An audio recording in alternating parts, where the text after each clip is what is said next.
भारतीय इतिहास में सबसे मुश्किल दिन है 14 अगस्त। लाखों लोगों को चुकानी पड़ी थी आजादी की भारी कीमत, जिसके बाद 15 अगस्त को मिल सकी थी आजादी।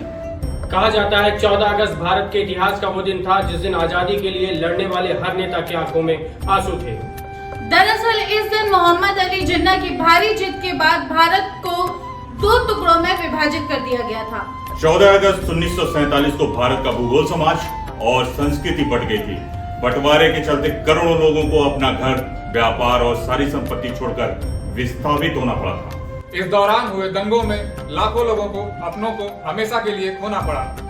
इसलिए 14 अगस्त को भारत के इतिहास का सबसे कठिन दिन कहना गलत नहीं होगा। भारतीय इतिहास में सबसे मुश्किल दिन है 14 अगस्त। लाखों लोगों को चुकानी पड़ी थी आजादी की भारी कीमत, जिसके बाद 15 अगस्त को मिल सकी थी आजादी। कहा जाता है कि 14 अगस्त भारत के इतिहास का वो दिन था जिस दिन आजादी के लिए लड़ने वाले हर नेता की आंख में आंसू थे। दरअसल इस दिन मोहम्मद अली जिन्ना की भारी जीत के बाद भारत के 2 टुकड़े हो गए थे। 14 अगस्त 1947 को भारत का भूगोल, समाज और संस्कृति बट गई। बंटवारे के चलते करोड़ों लोगों को अपना घर, दुकान और सारी संपत्ति छोड़कर विस्थापित होना पड़ा। इस दौरान हुए दंगों में लाखों लोगों ने अपनों को हमेशा के लिए खो दिया। इसलिए 14 अगस्त को भारत के इतिहास का सबसे कठिन दिन कहना गलत नहीं होगा। इस दिन भारत से अलग होकर पाकिस्तान अस्तित्व में आया। 14 अगस्त 1947 को पाकिस्तान को एक स्वशासित राष्ट्र का दर्जा मिला। पाकिस्तान भी इसी दिन अपना स्वतंत्रता दिवस मनाता है। ब्रिटिश हुकूमत से आजादी मिलने के बाद देश 2 हिस्सों में बट गया और फिर लाखों लोग एक देश से दूसरे देश में विस्थापित हो गए। बंटवारे का दर्द झेलने वाले परिवार इसे कभी न भूल पाए हैं और न कभी भूल पाएंगे। सिर्फ एक फैसले की वजह से लाखों लोग अपनी संपत्ति से बेदखल होकर सड़कों पर आ गए। बंटवारे के इस त्रासदी को 20वीं सदी के सबसे बड़ी त्रासदियों में से माना जाता है। जब भारत को आजादी मिली तो देश की कुल आबादी करीब 40 करोड़ थी। आजादी मिलने से पहले ही मुसलमान अपने लिए अलग देश की मांग कर रहे थे। अलग देश की मांग करने वाले मुसलमानों का नेतृत्व मुस्लिम लीग के मोहम्मद अली जिन्ना कर रहे थे। उस समय हिंदू बाहुल्य भारत में मुसलमानों की आबादी करीब 1/4 थी। भारत के पहले प्रधानमंत्री पंडित जवाहरलाल नेहरू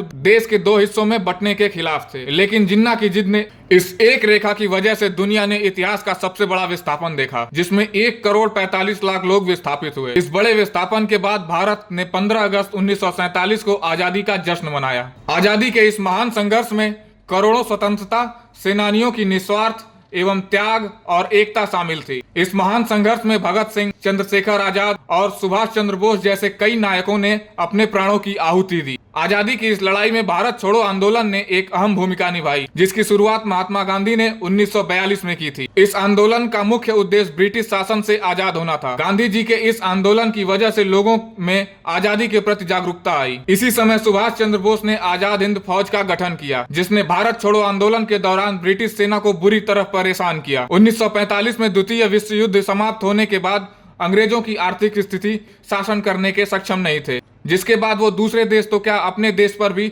शासन करने में सक्षम नहीं थे। इस मौके का फायदा उठाकर भारत में आंदोलन तेज हो गया, जिसके बाद एक विधेयक बनाया गया जो कि भारत की आजादी और पाकिस्तान के विभाजन के लिए था। इस बिल के पेश होने के दौरान लॉर्ड माउंटबेटन भारत के गवर्नर थे, जो भारत के लोगों को यह दिखाना चाहते थे कि वह अपनी मर्जी से भारत को आजादी दे रहे हैं, और उन्होंने आजादी की तारीख 3 जून 1948 से टालकर 15 अगस्त 1947 कर दी। इस बड़े युद्ध के बाद भारत ने आजादी का सुखद अनुभव किया। इस दिन देश गुलामी की नींद सोया, लेकिन आजादी की सुबह के साथ जागा। और अधिक जानकारी के लिए देखते रहिए ISBM टीवी न्यूज।